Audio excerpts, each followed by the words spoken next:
qui a été décidé pour compenser le fait qu'on n'ait pas organisé l'Assemblée générale depuis 2 ans. On souhaitait retrouver un lien avec les chasseurs, avec les responsables de sociétés de chasse, nos responsables d'associations.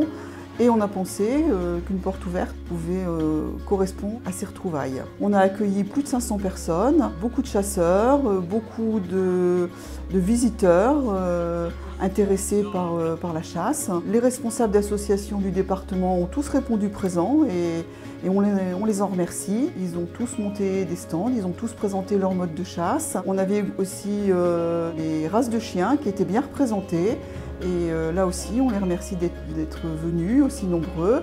Tout le monde a joué le jeu. Alors la matinée était exclusivement réservée aux responsables de sociétés de chasse et aux responsables d'associations. Donc ce matin, on a dressé le bilan de tous les pôles.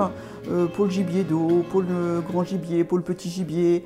On a présenté les CTL, on a fait un bilan des comités techniques locaux et on a aussi présenté la formation décennale qui se met en place. Et je pense que ça a permis à tout le monde de savoir exactement ce qu'était cette formation décennale.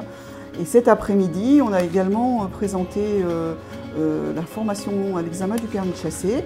Ça a permis à chacun de voir comment se passaient les épreuves de l'examen du permis de chasser. Tout le personnel était présent, les chefs de pôle, les responsables de pôle présentaient leurs activités, présentaient leur pôle. On avait aussi des stands, on avait un stand sur les missions de police qui était tenu par les CDD. On avait un stand de la FRC, on avait aussi un grand stand pour le conseil d'administration et les membres du conseil d'administration ont passé une partie de la journée avec nous et ont contribué au succès de la journée.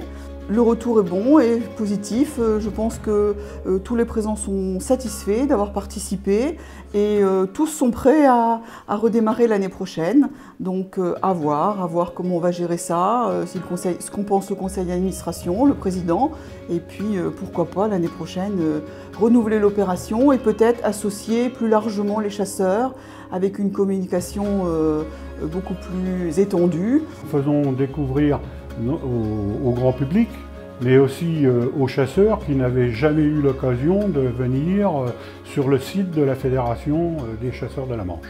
Et je crois que c'est une belle réussite cet après-midi. À bientôt sur tvie.tv.